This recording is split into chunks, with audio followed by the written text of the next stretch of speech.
feito, nada viveste. Deixas passar os dias sempre iguais. Quando pensares no tempo que perdeste, só por causa das redes sociais. Desliga-te da rede. Liga-te à rádio. Uma mensagem da Associação Portuguesa de Radiodifusão.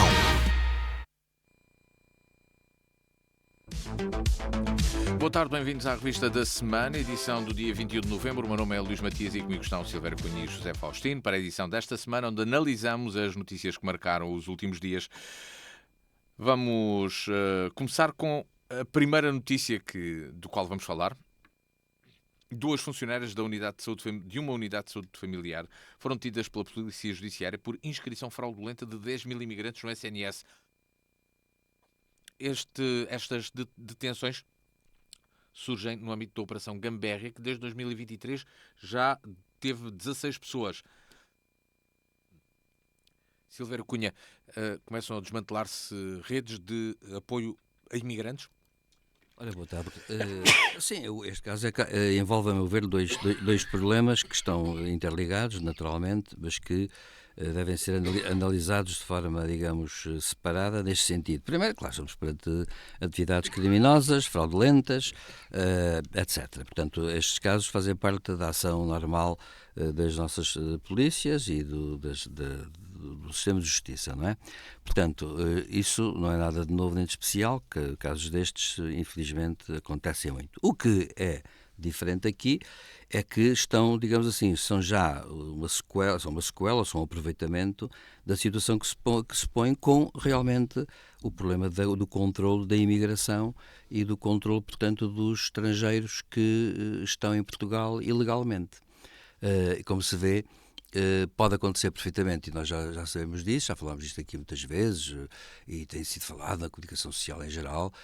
A questão é esta: quando há grandes movimentos de populações, seja por que razão for, seja por migrações de espécie, de toda a espécie, seja por outras razões quaisquer, seja porque até na história se fundaram novas cidades, por exemplo, que é uma coisa que historicamente já aconteceu, acontece sempre uma coisa muito simples, que é: há tráfico de seres humanos, há tráfico de valores, há, portanto, atividades ilícitas, claro. E o caso das imigrações, ou das migrações em geral, põe o problema do tráfico. Portanto, nós temos aqui pessoas que querem fazer dinheiro, algumas organizadas em redes, outras pertencendo, digamos, a pequenos traficantes, outras mesmo em redes já mais complexas, que de facto o tráfico de pessoas é um negócio gigantesco, temos que dizê-lo, em todo o mundo, porque neste momento em todo o mundo há milhões de pessoas deslocadas, portanto faz-se imenso dinheiro que nós nem imaginamos quando será. Acontece aqui a mesma coisa. Estamos perante um conjunto com o espaço Schengen, de pessoas que vêm para cá, depois vão-se embora, inscrevem-se no SNS, não vivem cá.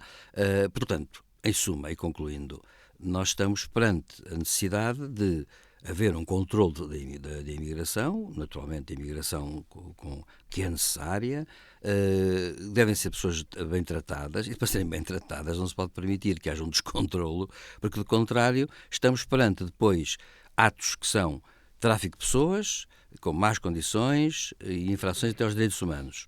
E também por inscrições fraudulentas e uso e abuso de recursos, digamos assim, recursos portugueses, de uma forma completamente ilícita. E, portanto, isto tem de ser reprimido, como é evidente. Portanto, eu acho que a questão para já é esta. O que acontece de importante aqui é que mostra que, efetivamente, a desregulação não pode existir. Não pode existir por uma razão, porque a desregulação... As pessoas muitas vezes têm uma ideia de desregulação como se fosse algo que acontece de maneira, digamos, casual, é um caso aqui, um caso ali. Hoje em dia, num sistema global em que nós vivemos, não é assim. De facto, a desregulação provoca efeitos em massa. E, portanto, quando há, como agora há, deslocações de populações em massa, é evidente que ela atinge proporções que, nestes casos, são alarmantes. Porque realmente é verdade.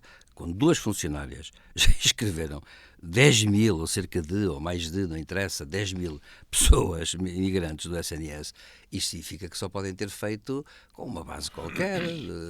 Não foram certamente 2 pessoas que andaram só a fazer isto. Tem que haver aqui uma rede qualquer por trás que ajuda, que liga, que interliga as pessoas, etc. Aliás, na informação, José Faustino, disponível, que boa parte destas pessoas já não estão sequer em Portugal, vivem noutros países, mas estão aqui inscritas. Portanto, isto permitiu que eles se legalizassem aqui no espaço europeu, aqui em Portugal, para depois seguir outros caminhos. Bom, boa tarde. Isto da imigração tem 3 níveis. E no nosso país, e penso que de um certo modo na Europa, como a direita ou a extrema-direita tem metido na agenda a questão da imigração e os imigrantes e esta coisa toda, enfim, de forma demagógica, isso, penso que toda a gente compreende isso, mas na realidade o problema existe e o facto de uma outra força, de um outro setor ideológico defender isto ou defender aquilo, não invalida que as autoridades e os responsáveis que foram eleitos para esse efeito que se preocupem com o problema. E dizia eu, a imigração tem que ser considerada, analisada, tratada e resolvida a 3 níveis. Primeiro nível, o país de origem de onde as pessoas vêm, a cautelar como é que vêm, como é que não vêm, e entramos aí nas primeiras suspeitas do tal tráfico de pessoas, que metem 200 pessoas num barco de levar 20 e vai embalados que alguém toma conta de vocês. Portanto, aquilo é tudo preparado e por aí adiante. Segundo nível, a entrada ou não no país. Neste caso estamos a falar de Portugal, a entrada em Portugal. Terceiro nível, entrando legalmente ou ilegalmente, eles estão cá, como é que isto se resolve e como é que se procede nesta matéria. Isso tudo tem que ser analisado e feito como deve ser por entidades competentes e que conheçam do problema e da matéria. Ora, o que é que vai acontecendo? Ninguém se preocupa amontando nos países de origem o que é que se passa. Curiosamente, e eu levanto já aqui um problema que me tem preocupado muito. As pessoas, esta gente paga 3 a 5 mil euros para vir para cá. É muito dinheiro. Para uma pessoa pobre, onde há o tal subsídio mínimo de 300 e tal euros, onde o salário mínimo é 800 e tal euros, 5 mil euros é muito dinheiro. E agora, nesta questão que se descobriu destas funcionárias que registavam as pessoas no Serviço Nacional de Saúde, era 20 mil. 20 mil é muito dinheiro. Peço imensa desculpa. 20 mil é muito dinheiro. Há que esclarecer isto. Como é que os imigrantes têm 20 mil euros? Esta gente foi toda inscrita. A Rua do Bem Formoso, acho que é assim que se chama, né? Do Bem Formoso. Não, na Rua do Bem Formoso há problema. Estavam 100 mil pessoas a morar lá, que não moram. Não, temos que ultrapassar estes preconceitos todos. Eu quero cá saber que o André Ventura fala na Rua do Bem Formoso, quero lá saber disso. Há um problema na Rua do Bem Formoso. Eu tenho visto imagens na televisão e vejo que aquilo não está bem. Aquilo não é normal. E eu, hoje em dia, vou pouco a Lisboa, mas houve um tempo em que perdi muito tempo da minha vida em Lisboa. E sei muito bem, aquilo não é normal, não é a vivência normal de Lisboa. E não vale a pena dizer, mas eles já saíram daqui, mas não sei o quê, mas não sei o que mais. Não! Tudo isto existe, tudo isto é triste, tudo isto é fado. Permita-me dizer uma coisa, que é, inclusivamente, o facto destes montantes serem muito elevados só mostra que as redes estão em ação, até porque, inclusivamente, um dos problemas que se põe, e a razão até porque a regulação da imigração até serve para proteger aqueles migrantes que podem e devem vir, é que, assim, o que se diz é que essas pessoas estão presas até a pagamentos depois, têm que pagar isso tudo, porque não apresentam logo os 20 mil euros ou os 4 mil euros. Vão pagar depois isso às redes que os controlam em território nacional. Isso levanta um problema que o José Faustino não falou aqui, que é um problema de segurança. Pois, sim, esse também vem a seguir. Mas essa coisa das redes que o professor está a dizer, eu acredito que isso seja possível na questão do trabalho, por exemplo, na agricultura. E isso agora menos, que há ali um grande controle, agora focaram-se em Odmira e para onde Odmira, como se Odmira fosse o grande problema disto tudo. E nas redes de prostituição. Portanto, aí há a possibilidade de rapidamente rentabilizar o investimento, entre aspas, das redes de tráfico. O problema é que eu acho que a maioria das pessoas que pagam o dinheiro, na origem dos 3 mil, 4 mil euros, não me surpreende muito, é uma poupança de uma vida, para uma vida melhor, para a família, tudo bem. Agora, depois está cá 20 mil euros, há muito dinheiro a correr, há muitos negócios, há muitas coisas. E tudo isto tem que ser esclarecido. Porque Portugal tem tido uma fama e um proveito, não é de ser o país mais seguro, porque ninguém faz cá segurança nenhuma, é o problema disto correr normalmente, e normalmente as máfias, os malfeitores, etc., a virem para Portugal é para descansar de um ano intenso de trabalho e de roubo que têm tido por lá onde andam, e vêm para aqui descansar. Ou de fuga. Exatamente, e ninguém os incomoda. Portanto, e isso pode-se perder com todas estas coisas, há de se perder. Mas isto é o que tem acontecido, não vamos cá também dizer, Portugal não tem segurança nenhuma, qual seguro do quê? Não há coisa nenhuma.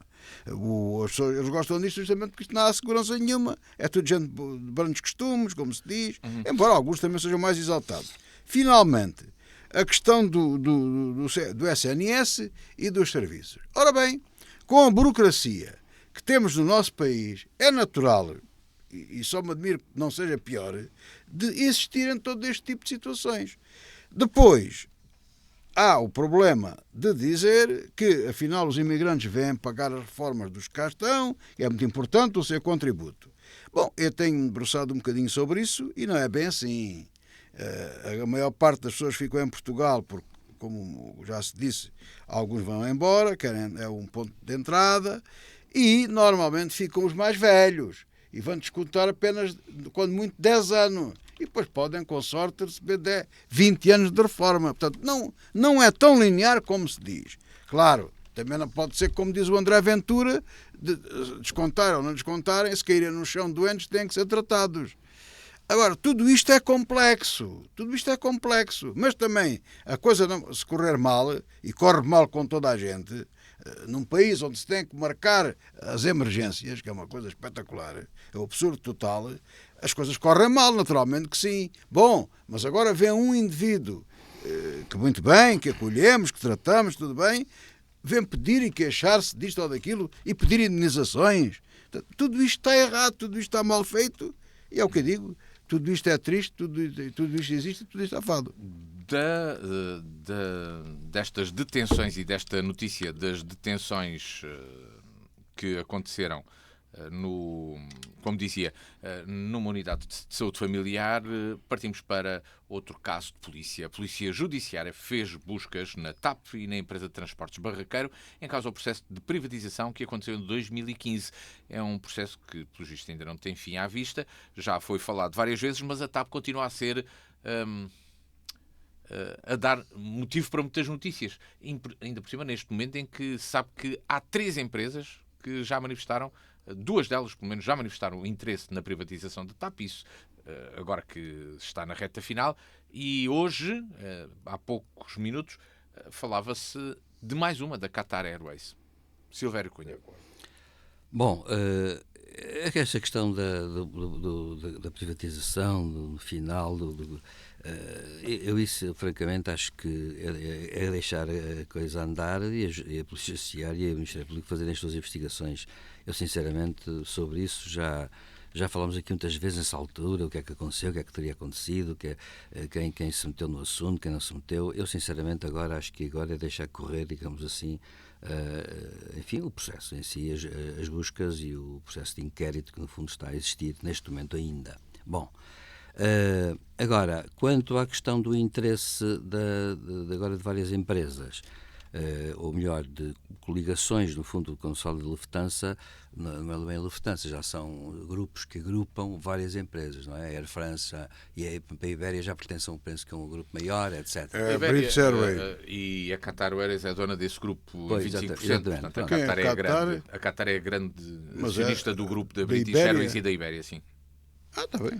Pronto, acontece que isso... Agora, a grande questão, acho que põe-se nestes termos, é defender digamos assim, o aeroporto português, não sei se é de Lisboa, se é um novo aeroporto, se houver um novo aeroporto, mas em princípio, a partir do princípio que vai haver, é defender os interesses desse novo aeroporto como sendo um aeroporto, digamos, central. A questão que se coloca é essa.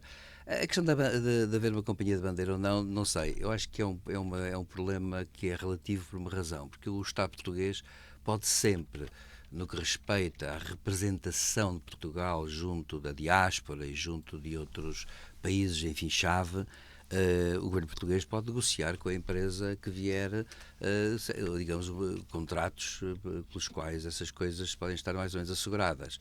Portanto, eu julgo que o central aqui é manter, digamos, a centralidade do nosso aeroporto, por um lado, e no que respeita aos países da CPLP, no que respeita aos países onde há uma intensa migração portuguesa, que são, pensando bem, já são cerca de 7 milhões aí por todo o mundo, 7 milhões um bocado diretos até, porque se forem indiretos, eu já estive a ver até uma estatística curiosa, a ver que, no fundo, nós já temos cerca de 23 milhões de lusodescendentes por todo o mundo espalhados, o que é, enfim, natural, dado que somos um país que andou por todo o mundo.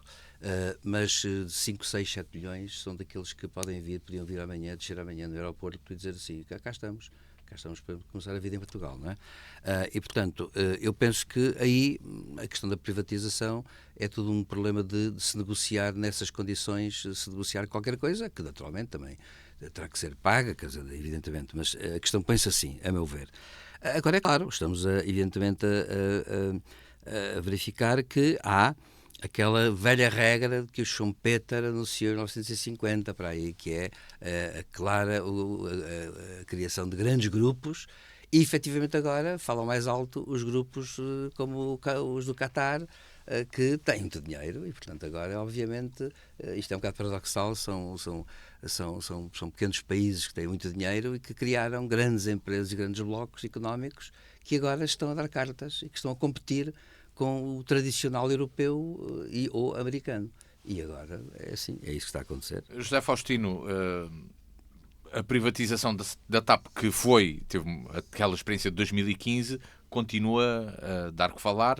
E porquê é que surgem estas notícias nesta altura? O que é que se passa? Não, mas salvo melhor opinião, a privatização de 2015 pode ter tido alguns problemas, não foi nada de mal. Vamos lá ver. Mas é isso que está a ser investigado, não é? Sim, mas isso é normal, mas que rebenta a investigação exatamente na última semana do prazo para entregar as propostas. Portanto, eu tenho muitas dúvidas, ando muito preocupado, muito apreensivo com a atuação do Ministério Público. Temos aqui falado e mais a seguir vamos falar outra vez. Eu tenho muita apreensão sobre isto e parece-me que o Ministério Público e eventualmente o Poder Judicial, dos juízes mesmo, há ali um grupo, parece, tudo leva a crer, que alegadamente está a ser e a constituir-se um contrapoder. E isto tem que ser resolvido rapidamente. Tem que ser resolvido rapidamente. Porque, no panorama político e eleitoral, porque o Poder Judicial não tem escrutínio popular. E, na minha opinião, alguns deviam ter. Não têm. E o que se passa é que, no escrutínio popular, o bom povo, vota, e há uma tendência a nível mundial, a nível europeu, de votar cada vez mais à direita. E eu começo a ter receio, não é só dessa evolução para a direita ou para a extrema-direita, bem como de um contrapoder, alegadamente, do Ministério Público e do Poder Judicial. Isto não pode ser, isto não pode continuar. Cada vez que há um problema qualquer, o problema não, quando há uma data de qualquer coisa, ou de uma eleição, ou de uma privatização, ou de uma nacionalização, seja daquilo que for, o Ministério Público aparece com um problema. Não pode. A primeira medida é dizer, é proibido, enquanto houver qualquer coisa, não há nada que venha a público, não pode haver. Não pode ser. Portanto, estamos aqui a criar um monstro muito complicado, acho eu. Em relação à privatização da TAP, em 2015 foram já nomeados aquele senhor já com uma certa idade, o Pedrosa da Barraqueiro, já foi determinado bandido, é já alegado, está já acusado. O outro que veio, que abriu 50 rotas ao que já foi para os Estados Unidos, para o Brasil, 30 por uma linha. Outro malandro, outro ladrão. É claro, descomprou, fez a coisa com o pelo do próprio cão. Mas isso, qual é o problema? Eu acho que se me dessem a TAP com 10 milhões de euros em cima, eu não queria a TAP. Mas de maneira nenhuma, ninguém quer a TAP. Quem é que quer a TAP? Querem estes 3 grupos que apareceram interessados. Porquê? Porque operam com muita intensidade. A Lufthansa é o maior grupo económico de aviação a operar na Europa. Claro, quer. E para Portugal, que lá está, tem que haver os concursos públicos, nem havia aqui concurso público nenhum. Era de entregar a Lufthansa e toca a andar. Porquê? Por uma razão simples. Eu também já estou agora na nova moda. Porquê? A gente faz a pergunta, o Matias é que devia perguntar. E responde. Eu fazia-te aqui logo. sinal, ele levanta o braço Porquê? e diz: porquê? E eu digo: porque a Lufthansa opera na Alemanha e muito provavelmente, ou dificilmente, tem interesse em que o hub de ligações internacionais para todo o mundo esteja em Frankfurt ou noutro sítio qualquer. Ora, a British Airways com a Ibéria, o hub grande forte da Península Ibérica é Madrid e tendencialmente acabará em Lisboa um dia ou mais tarde. Ora, o que é que se pretende? É que as ligações internacionais estejam num hub desses. Portanto, a grande briga é esta, é para que não tenhamos, para ir para Moçambique, ter que ir a Madrid apanhar o avião. Este é o problema, mas isso vai acontecer mais tarde ou mais cedo. E como o professor disse bem, as companhias de bandeira, ele não sabe bem, mas eu tenho a certeza, isso é tudo treta, isso já acabou, isso nem existe. Isso hoje em dia, isso é de acabar. Agora, que o Estado tem que garantir ligações para as suas regiões, para as regiões autónomas, desde logo, que agora a única operadora que andava aí, que era a Ryanair, vai desistir, não tem paciência para aturar os tipos da ANA, dos aeroportos, ao que parece, não sei, tem que garantir a ligação, como se diz, com a diáspora. Com a Europa não é difícil, porque são linhas normalmente rentáveis, mas tem que ligar com o Brasil, com a América do Sul, tudo isso que o tal Newman fez quando cá esteve na privatização. E não fez mais, não venham dizer que não sei o que mais, porque foi o governo do Dr. António Costa que resolveu nacionalizar outra vez a companhia e meter lá 3,5 mil milhões de euros. Não foi os outros que pediram. Todas as outras companhias privadas tiveram ajuda do Estado, já pagaram essas ajudas e continuam a viver. E agora vão comprar a TAP. Que é assim, que o mundo é bonito e é assim que deve correr. Não é? Portanto, isto é tudo assim. Agora vamos ver outra vez, se não há mais uma suspeição da privatização, se isto, aquilo e aquilo outro, e não sei o que sobre isto tudo. Porque eu acho, e lembro-me muito nestas ocasiões, daquela história que se conta, não sei se é verdade ou se é mentira, o professor Silveira Cunha sabe melhor dessas coisas do que eu, daquele oficial romano que disseram: está lá uns tipos, lá para aquela ponta, lá não se governam, não se deixam governar. Continuamos a honrar essa conversa. Portanto, não nos governando, nem nos deixamos governar. Não queremos, temos raiva a quem nos governa, não queremos governar. Se é isto, não sei o quê, vem o capitalismo, não sei o quê, vem não sei o quê, não sei o quê, vem não sei o que mais, não sei o quê, vem o comunismo, não sei o quê. Na realidade, não passamos da desgraça. Porque é uma desgraça completa isto. Temos, resumindo e concluindo, uma TAP que já foi privatizada e depois foi nacionalizada. Os homens compraram a TAP, um indivíduo que foi um empresário de sucesso toda a vida, até pode encontrar, já está arguido porque não sei o que vai. Depois, porque compraram aquilo com dinheiro da própria... Mas já desde o tempo do fascismo que eu ouço dizer que se compraram bancos com dinheiro do próprio banco. Portanto, eu não sou capaz de fazer isso, mas sei como é que se faz. Mas parece que é uma coisa que... Agora privatiza-se outra vez, está não sei o quê. Portanto, está tudo mal. Eu não sei, quer dizer... Eu não sei se estas companhias, ao concorrerem à privatização da TAP, se ao quererem arranjar mais cota de mercado e um melhor mercado, porque a dimensão tem muita importância neste negócio global em que vivemos, se estão a fazer bem, se estão a fazer mal, porque podem criar uma carga de trabalhos. Quer dizer, o gestor lá alemão, ou lá quem quer que for, ou do Qatar, sei lá quem for, que eles normalmente não aparecem nessas coisas, pode ser constituído arguido daqui por 10 anos, quando houver qualquer outro negócio que o Ministério Público entenda que deve avançar com isso. E está sujeito a ser gravado na vida dele toda. Em Portugal e nos arredores, porque agora parece que está tudo sob gravação. Já vamos falar de gravações e pode ser já a seguir. Mais de 2 dezenas de interseções telefónicas só foram enviadas para o Ministério Público para o Supremo Tribunal de Justiça em outubro, quando o Tribunal já não tem poder para as poder apreciar. Isto está relacionado com a Operação Influencer. Além de António Costa, estas conversas envolvem 3 dos principais protagonistas desta operação, que levou à queda do governo e à saída de António Costa do governo. Silvério Cunha. Bom, hoje o António Costa, por acaso, já declarou que, enfim, não quer saber do assunto e que não tem comentários a fazer. A questão que se coloca é esta, na semana passada, ou há 15 dias, voltámos a falar nestas coisas que se passam no nosso país com o sistema de justiça. Claro que isto é grave, digamos assim. Há aqui 2 coisas que são... Lá está. Na altura eu disse assim, estes enganos sucessivos, vamos chamar-lhe enganos para já, estes lapsos sucessivos, vamos chamar-lhes lapsos para já. Então eu ia gravar os seus telefonemas a lapsos. Não, estes lapsos nas entregas, nos prazos, etc. Essas coisas todas. A entrega da remessa.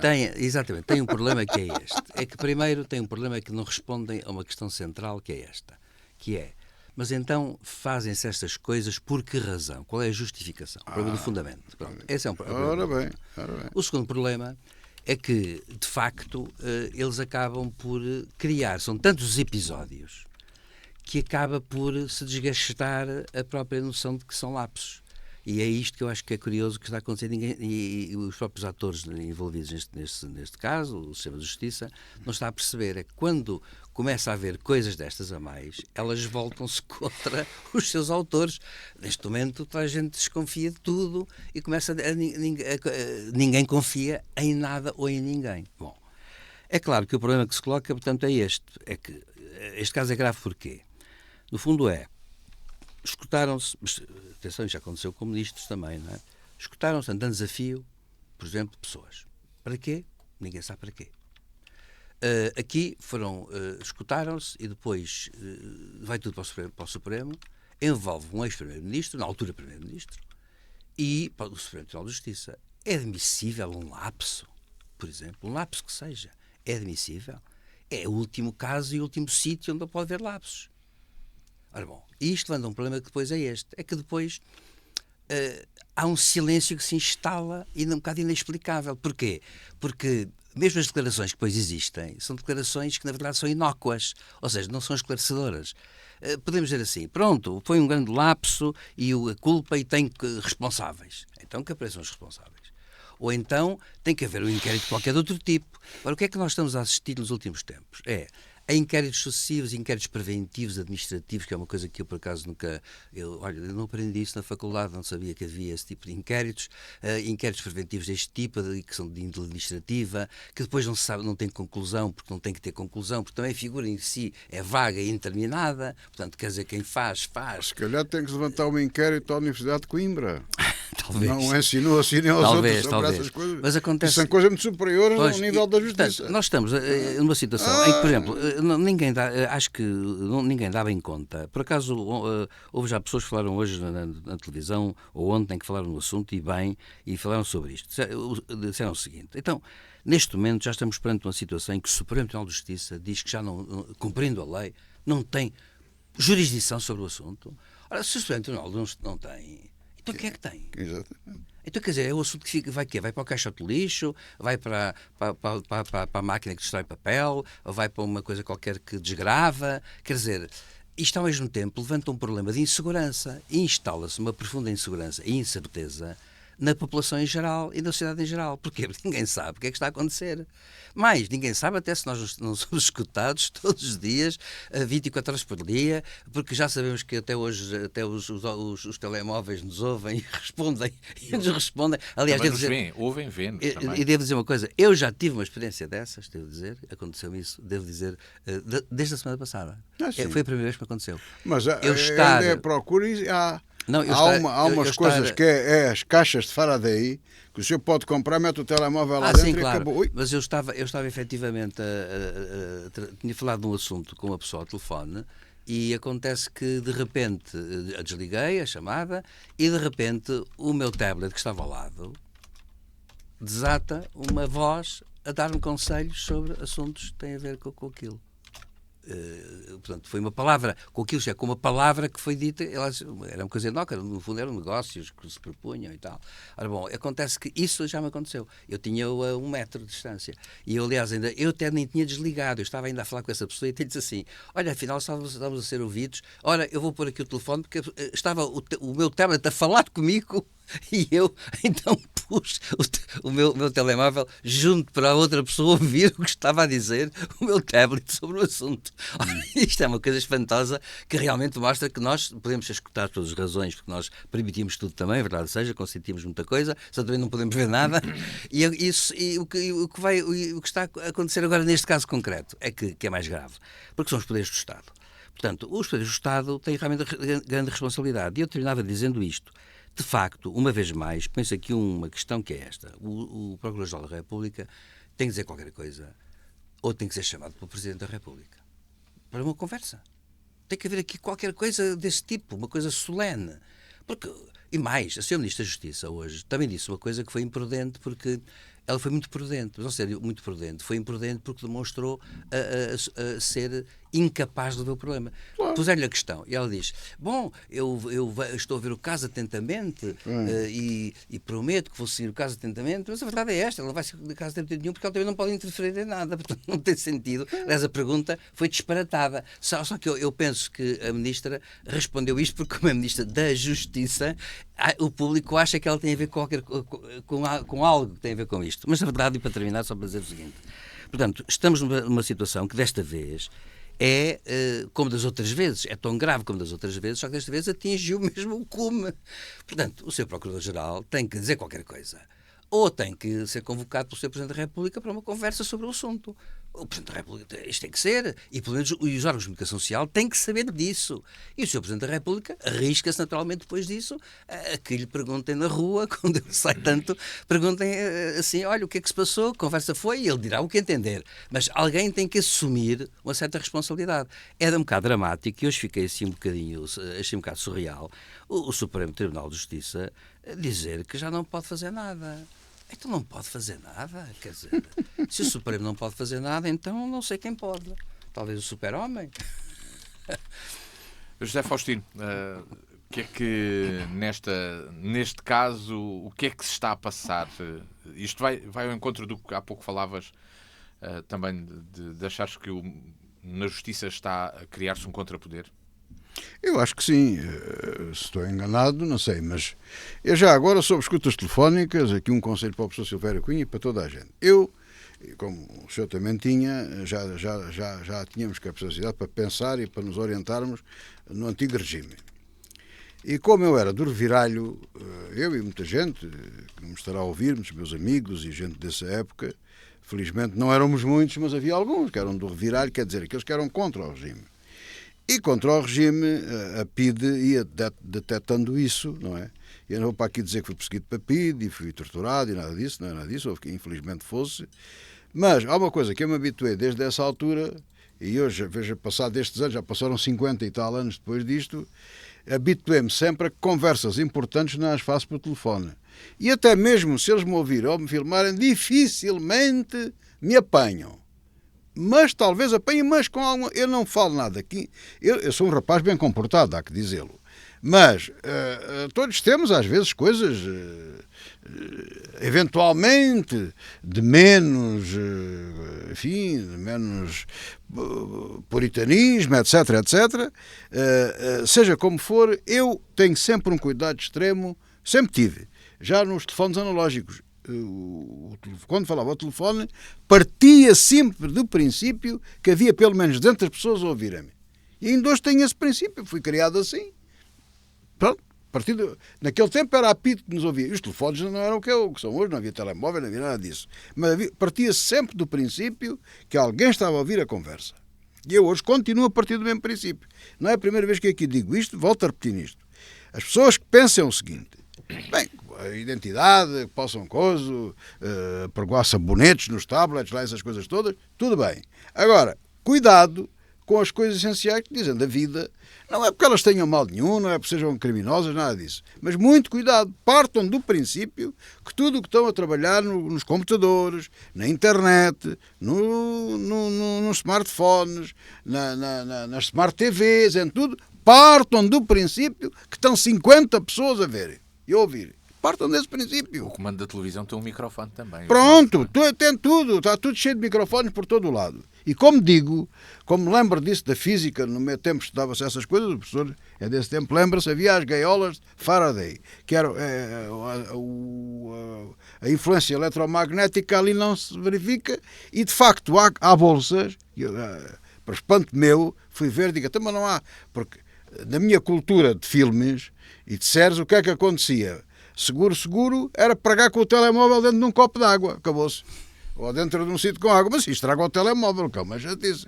Isto custa algum dinheiro, já não quer estragar isto. Digo, até mas não, haverá uma gaiola de Faraday para isto? Há umas bolsas, uns cofres de Faraday, assim vai chamar aquilo, não são caros, podem mandar vir através da internet, comprar nas lojas, suponho que toda a gente tem, metem o telefone lá dentro, claro, quando ele lá estiver dentro, ninguém vos ouve, mas também ninguém vos chama, ninguém vos incomoda. Não é preciso desligar o telefone. Metam lá dentro que não há problema nenhum.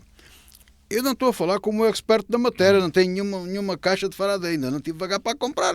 Mas está nos meus planos. Como eu digo, tem coisa. Agora, em relação ao tema, haja o que houver, digam o que disserem, façam como quiserem.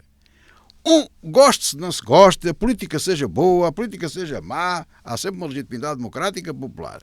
Agora, um ministro não pode estar a ser escutado 3 anos e muito menos um primeiro-ministro 5 anos. Mas em que país vivemos nós? Vamos lá ver. Eu, neste momento, não tenho dúvidas nenhuma disto, vou afirmar. Qualquer membro do governo devia ser proibido de ser escutado. Nem que andasse num coisa de droga, num coisa de contrabando, aquilo que fosse. Porque a pessoa ou sofre de uma certa proteção, ou não. Porquê? Eu dou um exemplo que toda a gente perceberá.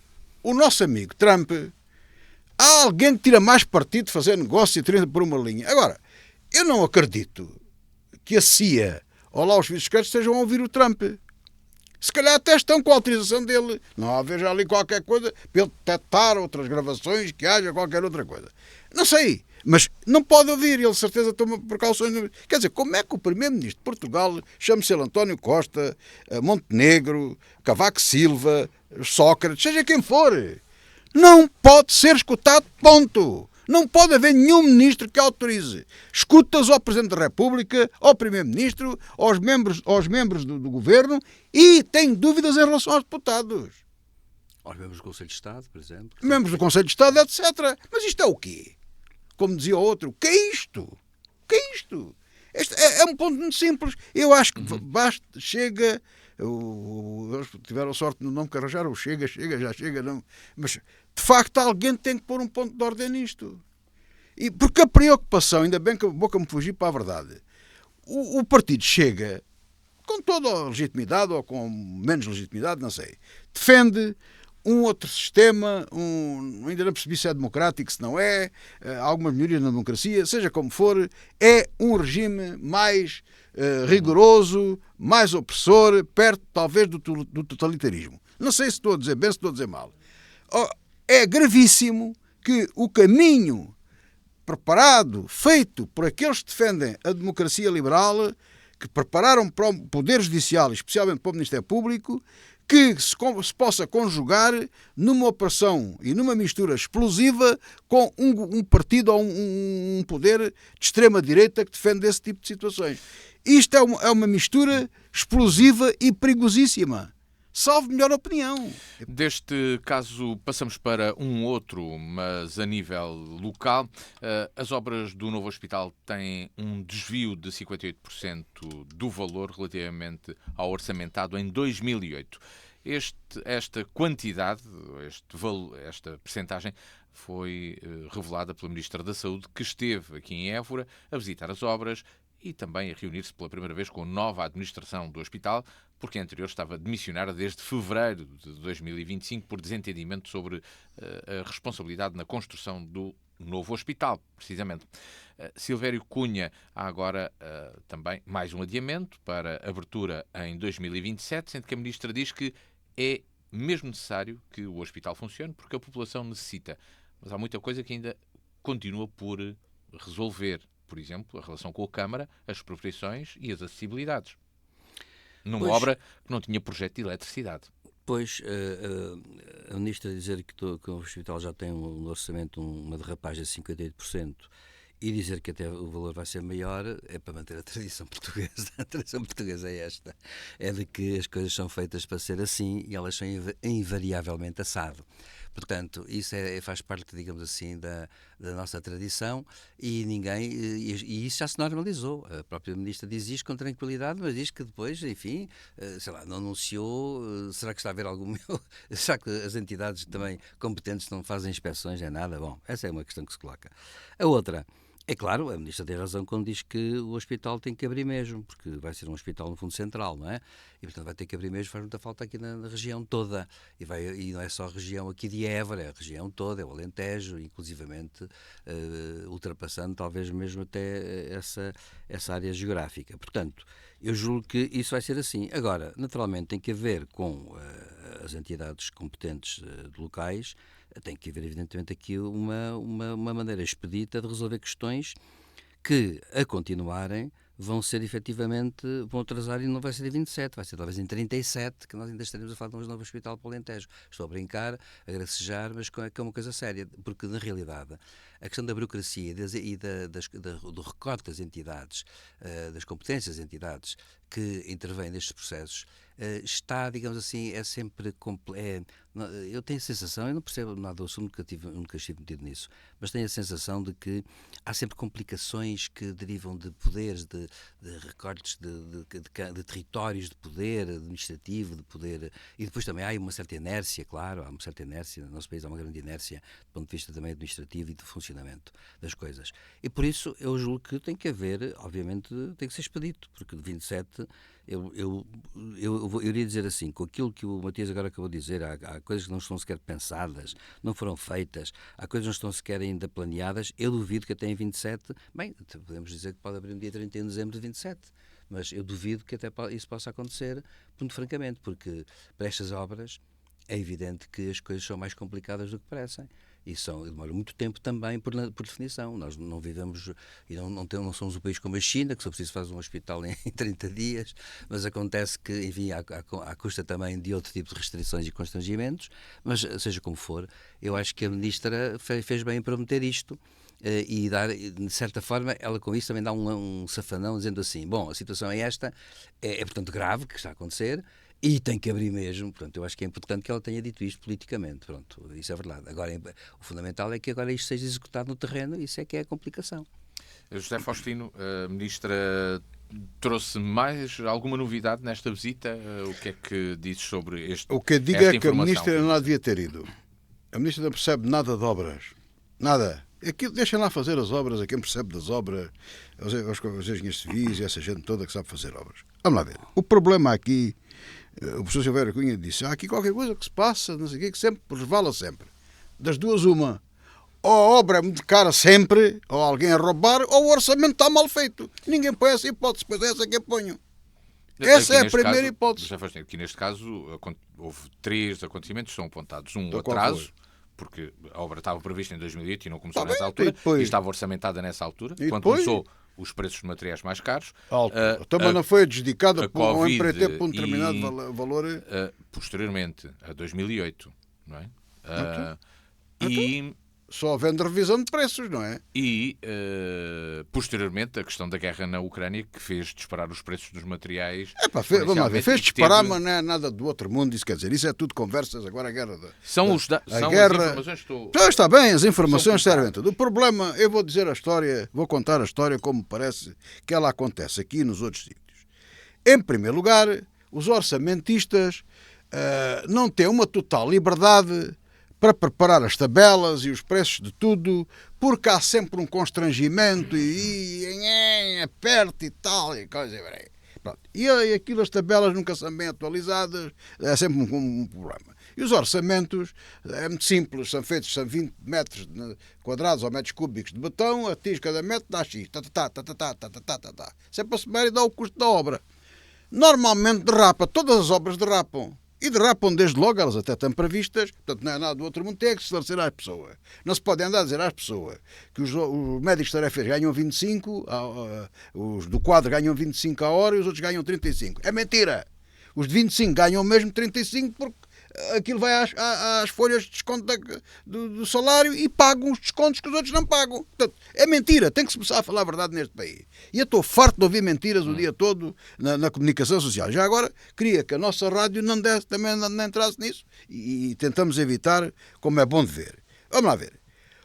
Primeiro, as empreitadas são sempre muito curtas os valores daquilo. Depois, as empresas, como tem havido uma grande crise, isso agora levava-nos uma conversa muito longa, e aos concursos internacionais e tudo mais, mas eu não vou por aí. Vou por o facto que as pessoas andam aflitos e concorrem a tudo. Quer dizer, se os valores dos concursos já estão baixos, eles ainda baixam mais para ganhar. E depois o que é que acontece em muitos casos? Abrem falência e as obras não se acabam.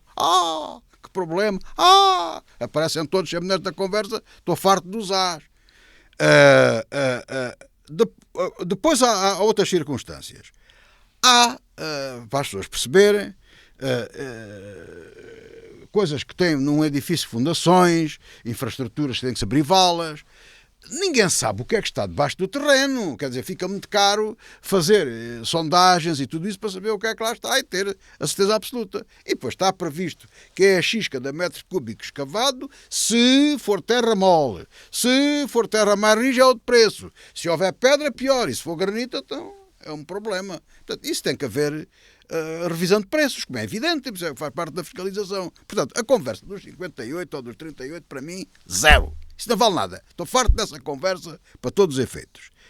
Mas mais, na minha modesta opinião, penso que esse tipo de empreitadas deve ser gerida por uma entidade que está própria para construções e não para questões hospitalares. Os hospitais têm que desenvolver os hospitais e têm que desenvolver essas coisas. O país anda todo invertido. Em vez de ter essa treta, essa fraude do INEM, era preferível que tivessem um INConstrói, que era o constrói hospitais, constrói obras. Já houve, não sei se ainda há. Havia as construções hospitalares. Não sei onde é que estavam, mas era um departamento próprio que tratava de obras dos hospitais. Obras no serviço de saúde. Isso é que tem que ser assim. Isso é que vale a pena estar centralizado.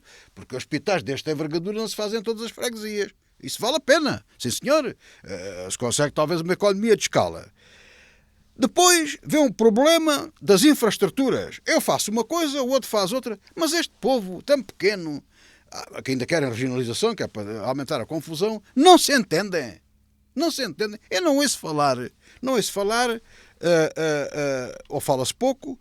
Na questão, fala-se um bocadinho, no curso de medicina na universidade, se aquilo vai ser um hospital, escola ou não, se vai haver essa ligação, essa interligação. Se tem capacidade acima da região ou não tem, e tendo, se há ou não vai haver turismo, o capitalismo que aí vem, um perigo tremendo, turismo entre aspas, com todas as coisas, peço já desculpa, turismo. Não, a capacidade de fazer para fora. Portanto, o turismo da saúde. Eu não tenho mais, acho que é bom. Já alguém pensou nisso? E então, por que motivo é que as infraestruturas são todas pagas pela autarquia, por aquilo, por aquilo? Não, o que se calhar tem que se ver é todas estas valências, como é que isto se vai distribuir em termos de infraestruturas.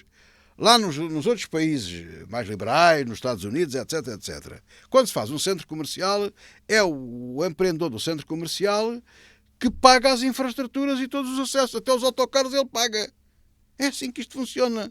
É assim que funciona o mercado. É claro, o mercado não resolve tudo. Pois não deixam funcionar, não querem que ele resolva nada. Pois não, o mercado não pode funcionar. Como é que pode? Quando o padrinho Estado quer meter as unhas em tudo o que é sítio.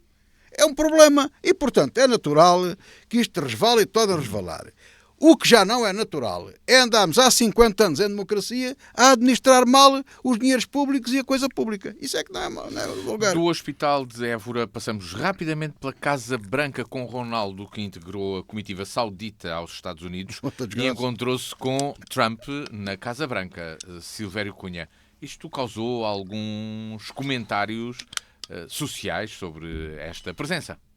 Eu, por acaso, acho que os comentários grandemente laudatórios e muito que eles criticaram muito são um bocado patéticos, para ser franco, por uma razão. porque isto é mesmo assim. Vamos cá ver. O Ronaldo foi à Casa Branca com o seu patrono, que é o príncipe Salman, não é? Portanto, foi lá e depois tirou uma fotografia, fez uma selfie com o Clube dos Ricos, pronto, e fez isso. E agora, tirando isso, o que é que ele é? É um grande futebolista, e tem sido um grande futebolista. Há de chegar a um dia em que não poderá ser mais, mas pronto, fica para a história do futebol, e é isto que está aqui e nada mais. Devo dizer que, por acaso, que depois isto juntou-se, isto começou um dia antes com uma coisa que eu de facto vi e que já vi depois numa rede social o texto completo, quando se disse que Ronaldo não queria ler e por aí fora, nós comentámos isso. De facto, parece que o texto completo não é bem assim. Ele, de facto, disse qualquer coisa a mais e está descontextualizado. Portanto, ele disse que não lia certas coisas, lia outras e tal. Bem, tudo bem. Agora, esta ida dele serviu, digamos, não tem significado nenhum especial nesse sentido. Agora, eu acho que graça porque critica-se ou louva-se muito como se tivéssemos um grande orgulho ou um grande desprezo por uma coisa que em si mesma não tem importância. A meu ver, não tem importância de especial nenhuma. Quer dizer, Ronaldo, claro que o Trump depois fez um discurso à Trump. E, portanto, à Trump dizendo, ainda bem que tenho aqui o meu maior futebolista do mundo, que o meu filho apresentei ao meu filho, pelo menos assim ele não critica tanto o pai. Até teve graça, devo dizer que o Trump, nesse discurso, até teve bastante graça quando disse essas coisas todas, mas são aquelas superficialidades sociais que, do meu ponto de vista, não estão fora daquilo que é o normal. Claro que é evidente que com isto eu não tiro nem, acho que se pode tirar dividendos nem políticos, nem antidividendos políticos. Acho que é uma coisa que, sinceramente, não tem relevância. O que teve relevância foi mais o que se passou em torno da ida do Príncipe Salman, digamos, à Casa Branca, porque, de facto, verificou-se que há coisas muito curiosas que ou estão já encenadas ou então nós estamos num mundo um bocado assim louco, porque os governantes podem fazer um bocado o que querem. Por exemplo, na Casa Branca, como já nos habituamos a ver, faz política ao vivo, não é? O Trump anuncia medidas ali e negócios, não é?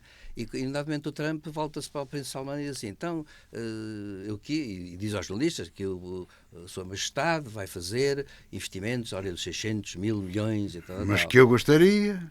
Mas o Príncipe Salman depois disse, não é vai mesmo, ser. Não é como o senhor quer. Não, e vai ser um trilhão. Um bilhão para nós portugueses. É um trilhão. Milhão para eles, milhão. Exatamente. Para eles será um trilhão. E para nós é um bilhão. E acontece que ele de facto diz isto e pronto, e isto mostra ao mesmo tempo, e faz uma compra gigantesca de armas, gigantesca, 140 mil milhões de dólares de armas, o que é uma coisa que é inusitada, o que aliás transforma a Arábia Saudita no grande ator principal do Médio Oriente. Nesse aspecto é o que vai acontecer. E o Príncipe Salman foi logo dizendo uma coisa que eu já aqui referi, penso na semana passada, mas que vi esta semana uma notícia que é incrível, porque o Netanyahu já teve que se pronunciar sobre o assunto, embora muito caladinho. É que o Príncipe Salman disse, entretanto, exige um Estado palestiniano soberano e viável. E os Estados Unidos, esta semana eu vi, contactaram, porque o Trump faz uma política por baixo da mesa, não comunica aos seus aliados, incluindo o Netanyahu. Ele comunicou com os iemenitas, a sugerir que os iemenitas mandem tropas para a faixa de Gaza. Ora, os iemenitas não lembram a ninguém que andaram a ser bombardeados, e que colaboraram com o Irão. Não lembram a ninguém. Eu sei que é um país em guerra civil, mas mesmo assim pediram a um governo hipotético que esteja em Sanaa, que é a capital oficial do Iémen, que mande tropas para a faixa de Gaza, fazendo parte daquelas tropas muçulmanas que toda a gente quer. O Netanyahu não quer é turcas, mas agora houve dos Estados Unidos a dizer que contactaram os iemenitas. Os turcos são 1000 vezes melhor que os iemenitas. Portanto, isto é espantoso porque mostra que há uma espécie de desregramento geral das coisas. Portanto, eu acho que esta história principal. E depois, é claro, aquela história com os jornalistas, a forma como Trump trata as jornalistas neste caso, e tratou, a forma como há uma coisa que se liga aqui a isto, não posso deixar de dizer, embora não tenha ligação direta, é bom dizer que ontem Trump ameaçou com pena de morte congressistas democratas. O Partido Democrata já reagiu, dizendo que é uma infâmia o que está a acontecer. Nos Estados Unidos estão a acontecer coisas muito estranhas e esquisitas. E há um combate muito grande, até o próprio Supremo Tribunal Federal, que é 6-3, a favor de Trump, já vetou várias medidas do Presidente que ele não cumpre. Agora, eu só queria dizer, terminando isto, é dizer que, portanto, o importante foi isso. Aquela coisa do Khashoggi, em que Trump tem eu acho graça que é preciso dizer aos ouvintes isto, Matias, só 10, 15 segundos para isto. Khashoggi era um cidadão luso-americano e saudita, dupla nacionalidade. E ouviu-se, a mulher tinha gravação, e claro que a CIA também tem, de tudo o que aconteceu no consulado, porque ele tinha no relógio, estava a ser transmitido em direto tudo o que estava a acontecer. A morte dele foi transmitida em direto para a mulher ou para quem estivesse também a ouvir.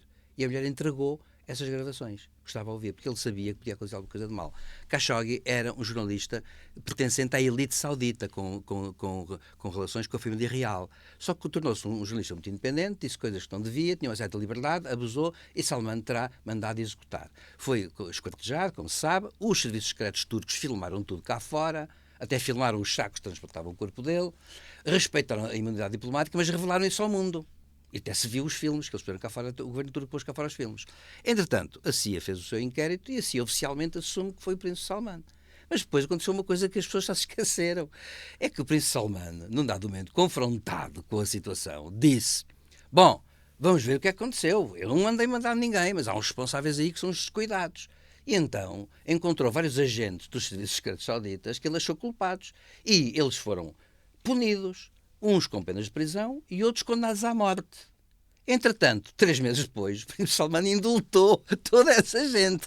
Portanto, acontece que Khashoggi, de facto, como era cidadão americano, devia ter tido a proteção do governo americano, que não teve do Trump, foi em 2018, e acontece que Trump, ainda por cima, teve aquela saída dizendo que ele era uma pessoa má, que escrevia coisas agradáveis. Enfim, estas coisas acontecem. Eu achei incrível no sentido de mesmo incredulidade, um presidente americano dizer: pois, as coisas de assassinar pessoas numa embaixada acontecem. José Faustino, portanto, é isto, estamos nisto, não é? O Ronaldo foi à Casa Branca como funcionário do governo saudita? Isso foi, vamos lá ver, quer dizer, o Cristiano Ronaldo, começando por aí, vamos lá ver, o Cristiano Ronaldo é o Ronaldo é funcionário público do Estado Saudita agora? Não, é funcionário de um clube que é detido pelo... Ou seja, é do setor empresarial do Estado. É do setor empresarial do Estado. É do setor, vamos lá ver, ali, num regime monárquico como aquele, absolutista, em que não há ali democracia nem coisa nenhuma, em princípio aquilo que é da Casa Real é do povo, e ali uma grande mistura não se percebe. E o Ronaldo é, para todos os efeitos, funcionário do príncipe. Vamos ver, mas há mais, eu vou mais, se querem começar por aí, eu vou começar por aí. Vamos lá ver, o Ronaldo é funcionário do príncipe, é funcionário do clube, está em fim de carreira, no desporto, etc. Mas não tanto, porque o nosso selecionador, que é espanhol, que é um grande patriota português, diz que ele tem que continuar, essas coisas aqui. Também não é novidade, eu não percebo nada de bola, mas sempre houve os grandes craques da seleção, sempre tiveram algum poder na seleção. E Ronaldo tem, seja por que motivo for, tem. Não digo que é bom nem que é mau, porque eu não dou peso peditório do futebol, gosto que a seleção nacional ganhe e não gosto que ela perca. Portanto, com o Ronaldo ou sem o Ronaldo, não sei. Tem cá o homem que é o selecionador, tudo bem. E a coisa não passa daí. Mas o Ronaldo, em termos competitivos, dizem os especialistas que está em fim de carreira, e aquilo que é normal, mesmo assim, já... Tem 41 anos. Já passam, já é fora do normal, isso, todos sabemos isso. E consegue, apesar de tudo, de ser um futebolista de primeiro nível. Isso ninguém nega. Agora, foi para a Arábia Saudita jogar futebol para um patrão que é o príncipe herdeiro, para jogar futebol e provavelmente para o representar, é verdade, é uma evidência. Há outra evidência que não é tão evidente, mas para mim é uma evidência, é que há ali 3 patos bravos metidos naquilo. Construtores, novos ricos. O príncipe, porque não era o herdeiro, como o professor Silvério Cunha pode explicar isso melhor que eu. Já manda, mas ainda não é o rei. Mas é o príncipe herdeiro, mas não era. Mas não era. E também está muito virado para a construção civil e para os grandes negócios. E razões porque não era e passou a ser, é uma questão obscura que muito suspeita, ninguém sabe. Muito bem. Bom, depois temos o Trump, outro papo bravo, falei a semana passada, não vou repetir, agora é o género que trata dos negócios, e o Ronaldo, que tem 1,2 mil milhões de euros, que conseguiu juntar graças à bola, conseguiu realizá-los e que lhe façam bom proveito, ótimo. Eu gosto de ver os nossos conterrâneos bem. Também há de ter negócios, já que está nas Arábias, já que é empregado do outro, já agora entra na sociedade com o Trump. É evidente, quer dizer, nada contra isto, absolutamente nada contra isto. Ou seja, o cidadão Cristiano Ronaldo, que é português, natural da Madeira, fez a sua vida, não deve nada a ninguém, o Estado não puxou nem tirou dele. Ele fez a sua vida como futebolista, foi para onde teve que ir, fez isso tudo, agora faz os seus negócios, faz essas coisas todas. Eu sinceramente subscrevo aquilo que o professor Silvério Cunha disse. É uma coisa que não nos diz respeito. Achamos mal ou achamos bem? Bom, o meu vizinho comprou uns patos e trouxe-lhe as goelas ali à frente de toda a gente e depois fê-los de cabidela. Parece mal, coitadinhos dos patos. Mas os patos são dele, quer dizer, não sei, ele tem que se entender, não tenho nada contra isso. Pena foi que não me convidou para comer a cabidela e beber um copo com ele, isso é que eu gostava. Portanto, eu em relação a isso não tenho nada para dizer. O meu problema vai um bocadinho mais a montante, que é este. Portugal teve sempre a mania, porque nunca, não sei se agora, talvez agora estejamos num caminho mais correto com o desporto e com essas coisas todas. Nunca se preocupou muito com certas coisas. E depois, quando aparecia um indivíduo americano, mas que era descendente português, ou tinha a nacionalidade, ou dava-lhe a nacionalidade, era campeão de natação, ou até era campeão de não sei do quê, ou até era campeão de não sei do quê. Porquê? Porque não havia... Porquê? Eras tu, de vez em quando me esqueci de levantar o braço.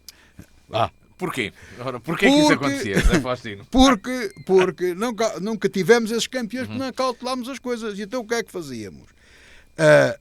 Íamos imediatamente chamar a nós os outros, como por exemplo aquele rapaz cubano que é bom no salto, o Pichardo. O Pichardo, eu acho que fizeram bem, deram nacionalidade, tudo bem, a todo o custo, tudo isso, chamar toda a gente. Eu lembro aqui, só para terminar, e faço uma comparação entre o Cristiano Ronaldo e o Eusébio, para mal dos pecados dele, nunca teve essa hipótese.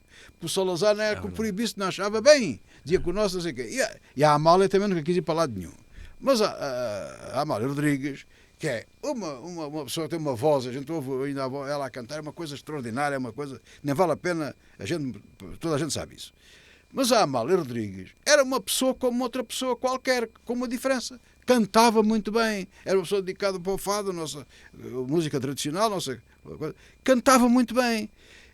Eu já ouvi dizer, o professor também já deve, o Matias também já, diz que era do regime, era contra o regime. Há certo que há lá o outro, até uma história engraçada, aquele que lhe fazia o alemão, um francês, que o Estado francês disse ao Salazar para soltar o rapaz e o Salazar respondeu: não, o rapaz já se encontra em liberdade e não carece de sair de casa, não faz mal nenhum, esteja à vontade. É essa piada da resposta do Salazar. Portanto, há todas essas peripécias. A Amália era do regime, a Amália era contra o regime, era fascista, era antifascista. Eu acho que não era nada disso. Era ela, era cantora, era fadista. E todos nos vemos orgulhar dela. O Ronaldo é a mesma coisa. Agora, ou gostam ou não gostam. Agora, o Ronaldo, só para acabar, não é... Peço imensa desculpa, embaixador de Portugal em lado nenhum. Nem aqui, nem na Arábia, nem na Costa e China. Não é. Ponto final. Os embaixadores de Portugal estão dependentes do Ministério dos Negócios Estrangeiros e são nomeados, são ministros de Estado, são nomeados embaixadores em determinados sítios. O Cristiano Ronaldo é um português que joga bem a bola, vai onde ele quer e onde lhe apetece. Que anda mal acompanhado? Anda, penso eu. Mas gostaria que ele tivesse melhores companhias? Gostava. Mas não desejo mal nenhum, nem vejo aqui um problema de lesa magistrada. Nós chegamos assim ao final desta revista da semana deste dia 21 de novembro. Terminámos a falar de Ronaldo. O programa está no ar sempre à sexta-feira às 18 horas, sábado às 14, com exceção do próximo sábado. Para quem nos ouve no fim de semana, quem nos quer ouvir amanhã, no sábado, o programa vai começar mais cedo, porque vamos ter precisamente futebol a seguir, a Taça de Portugal, às 2h30 da tarde, e por isso iremos iniciar o nosso programa à 1h30. E o programa está também disponível em dianafm.com e no canal do YouTube da Diana. Muito boa tarde, boa entrada no fim de semana.